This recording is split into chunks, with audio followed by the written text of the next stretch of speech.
O Senhor esteja convosco, Ele está no meio de nós. Proclamação do Evangelho de Jesus Cristo, segundo João. Glória a vós, Senhor. Naquele tempo, estando à mesa com seus discípulos, Jesus ficou profundamente comovido e testemunhou: em verdade vos digo, um de vós me entregará. Desconcertados, os discípulos olhavam uns para os outros, pois não sabiam de quem Jesus estava falando. Um deles, a quem Jesus amava, estava recostado ao lado de Jesus. Simão Pedro fez-lhe um sinal para que ele procurasse saber de quem Jesus estava falando. Então, o discípulo, reclinando-se sobre o peito de Jesus, perguntou-lhe: Senhor, quem é? Jesus respondeu: É aquele a quem eu der o pedaço de pão passado no molho. Então Jesus molhou um pedaço de pão e deu a Judas, filho de Simão Iscariotes. Depois do pedaço de pão, Satanás entrou em Judas. Então Jesus lhe disse: Que tens a fazer, executa-o depressa. Nenhum dos presentes compreendeu porque Jesus lhe disse isso.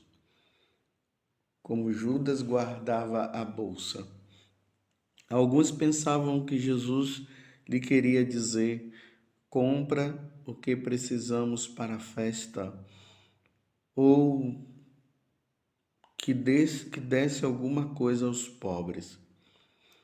Depois de receber o pedaço de pão, Judas saiu imediatamente. Era noite. Depois que Judas saiu, disse Jesus: Agora foi glorificado o Filho do Homem e Deus foi glorificado nele. Se Deus foi glorificado nele, também Deus o glorificará em si mesmo e o glorificará logo. Filhinhos, por pouco tempo estou ainda convosco. Vós me procurareis, e agora vos digo, como eu disse também aos judeus: para onde eu vou, vós não podeis ir. Simão Pedro perguntou: Senhor, para onde vais? Jesus respondeu-lhe: Para onde eu vou, tu não me podes seguir agora, mas me seguirá mais tarde. Pedro disse: Senhor, por que não posso seguir-te agora? Eu darei a minha vida por ti. Respondeu Jesus: Darás a tua vida por mim? Em verdade te digo, o galo não cantará antes que me tenhas negado 3 vezes. Palavra da salvação. Glória a vós, Senhor. Meus irmãos e minhas irmãs, hoje é terça-feira santa, estamos nos aproximando do grande momento em que Deus expressará o seu amor para conosco.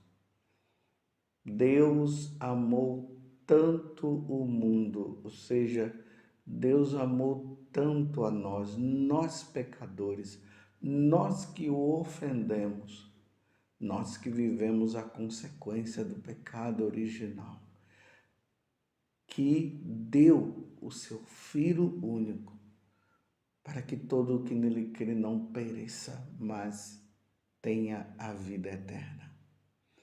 É a expressão do amor de Deus para conosco. Deus não quer que nenhum dos seus se perca. Deus não quer o sofrimento eterno para mim e nem o sofrimento eterno para você. Deus não quer a condenação eterna para mim e muito menos para você. Deus quer que nós nos salvemos. Deus quer que um dia estejamos com Ele no céu. Mas a única forma de reconciliação é através da morte do seu próprio Filho, nosso Senhor Jesus Cristo. E isso vai acontecer na próxima sexta-feira. Mas antes que esses fatos aconteçam, na quinta-feira santa,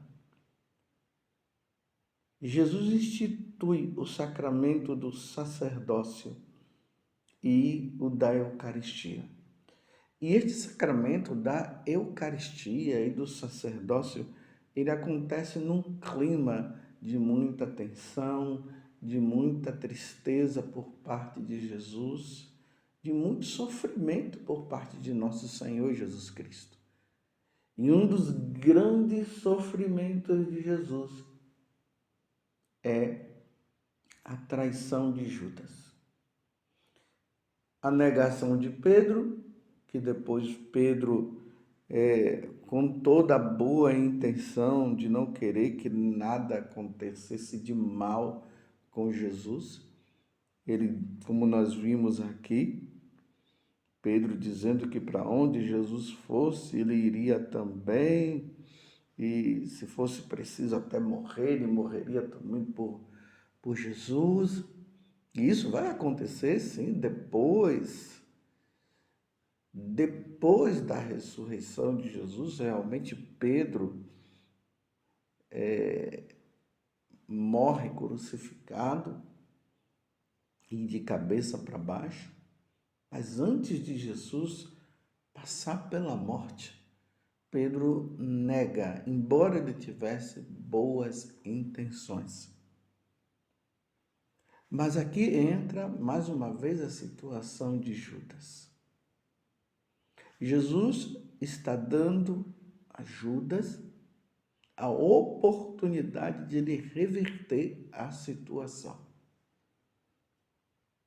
Nós vimos agora na celebração do Domingo de Ramos, quando teve a leitura da Paixão do Senhor, lá dizia que Judas tinha ido lá e conversou com o sumo sacerdote, com o sinédrio, combinou como deveria fazer para entregar Jesus por 30 moedas de prata.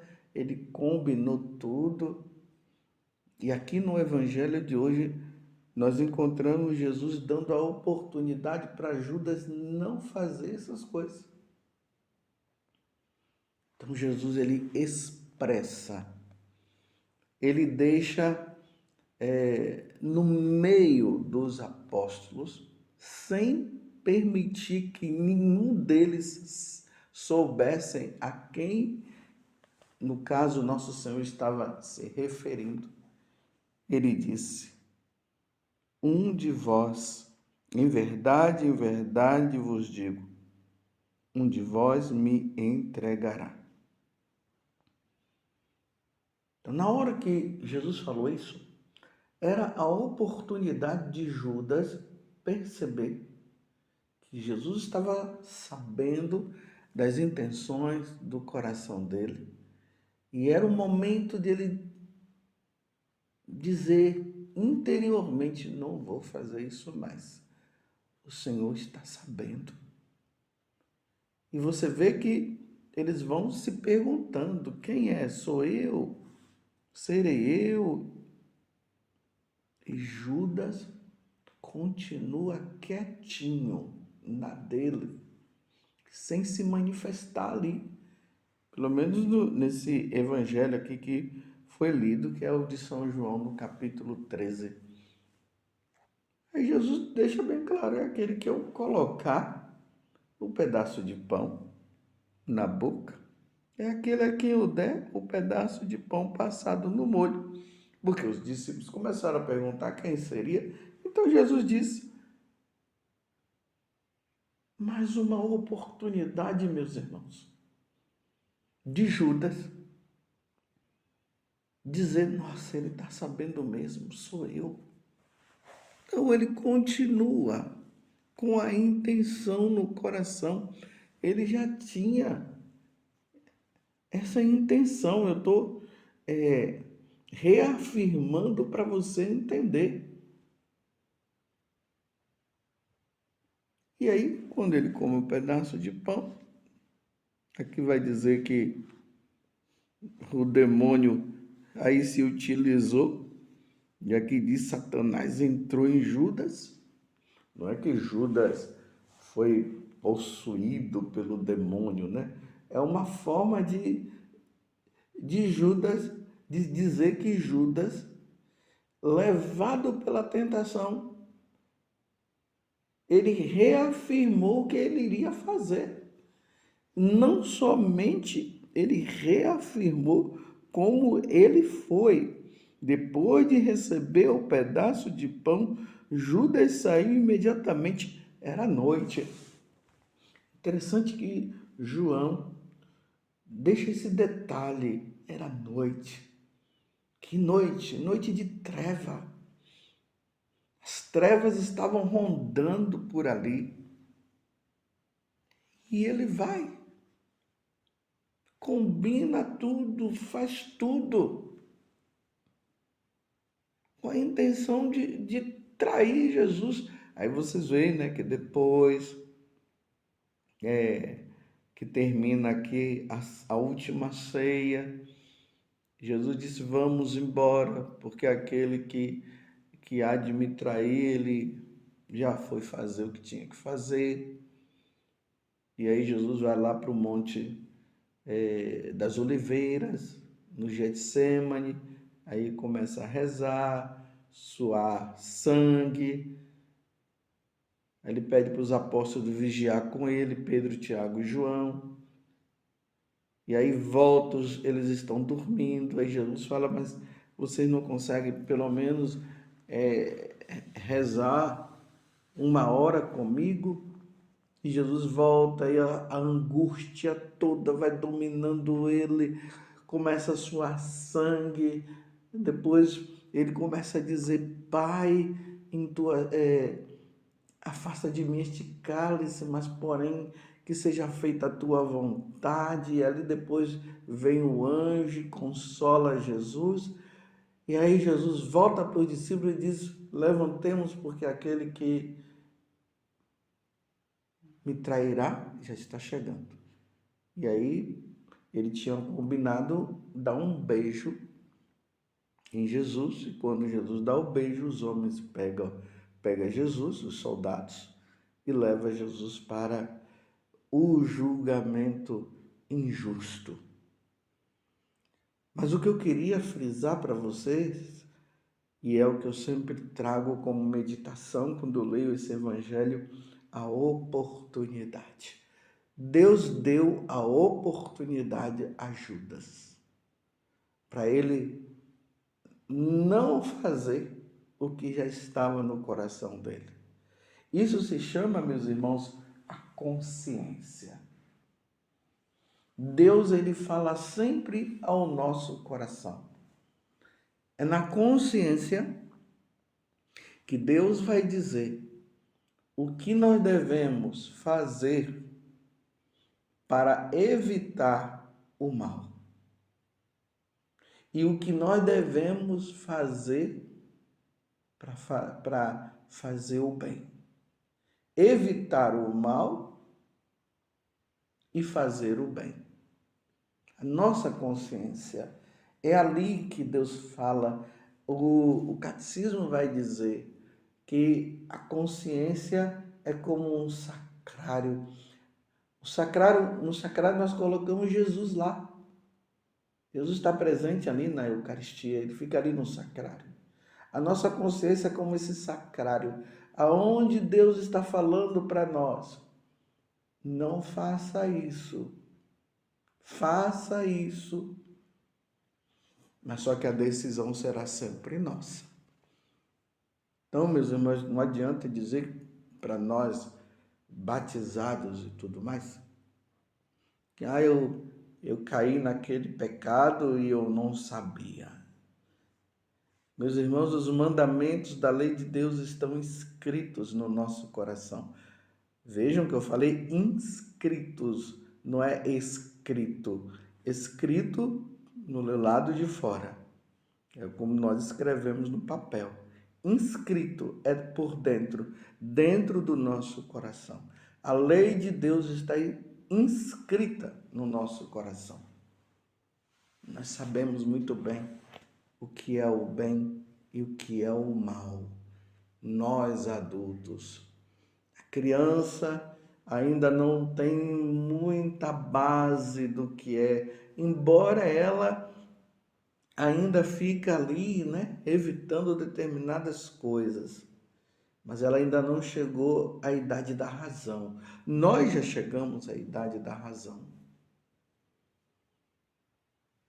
Uma vez eu estava conversando com uma pessoa que ela dizia bem assim: Padre, como é que nós sabemos e acabamos fazendo? Nós sabemos o que é o errado e acabamos por fazer. Eu disse: pois é. É a decisão que cada um deve tomar. Eva não coma e Adão não comam. Eva e Adão não comam do fruto do conhecimento do bem e do mal, senão vocês vão morrer. Olha aqui, Deus falou. Na hora que a serpente veio, Eva já sabia. Mas ela se deixou dominar e acabou fazendo. Meus irmãos, nós precisamos ter momentos para nós pararmos, para nós rezarmos, nos recolhermos, porque é ali no recolhimento do nosso coração que nós tomamos consciência das coisas. A vida de oração sempre nos levará a tomar as decisões de acordo com o nosso Senhor. Você está me entendendo? Estou dando essa paradinha para você pensar. Não vamos, meus irmãos, fazer como Judas. Quando Deus falar ali ao seu coração, que da consciência, isso está errado, não faça. Não faça. Não vamos tomar decisões erradas, não vamos cair no pecado. Meus irmãos, é preciso entender isso. Quando nós vamos pecar, Deus já diz no nosso coração. Então, uma vez que Deus já disse, é preciso não fazer. Não é possível que uma mulher não saiba que aquelas intenções que ela está com aquele homem é de traição para com o esposo. Não é possível que aquele homem, com aquelas conversinhas fiadas com aquela mulher, ele não entenda que já é uma intenção que está havendo no coração dele de trair a esposa. E quando a pessoa vai entrar nos seus grandes vícios da maconha e de outros, né, entorpecentes e tudo mais, o crack, quando vai roubar, quando vai se fazer um mal para o outro, Deus já fala no coração, não vá, não faça. É o que ele falou com Judas. Um de vós há de me trair, pronto. Depois Jesus diz, vai e faz, dando mais uma oportunidade para ele entender que ele não podia fazer e ele foi. Meus irmãos, não caiamos em pecado, porque nós não sabemos o que poderá acontecer logo após a consumação desse pecado. Pode vir a morte em seguida e depois vai dizer que a pessoa se salvou. Evitemos o pecado, fujamos do pecado, meus irmãos. Provavelmente hoje Deus já esteja dizendo para você, mostrando para você que você não deve fazer isso e você está com o intento de fazer. Não faça. Peçamos a Nossa Senhora a graça de ela interceder por nós para que nós não caiamos em pecado mortal. Porque poderá ser um momento decisivo, tanto para você como para mim. Ó Virgem Santíssima, não permitais que eu viva e nem morra em pecado mortal. Em pecado mortal eu não hei de morrer, porque a Virgem Santíssima há de me valer. Valei-me, Virgem Santíssima. Louvado seja nosso Senhor Jesus Cristo, para sempre seja louvado, e a sua mãe, Maria Santíssima.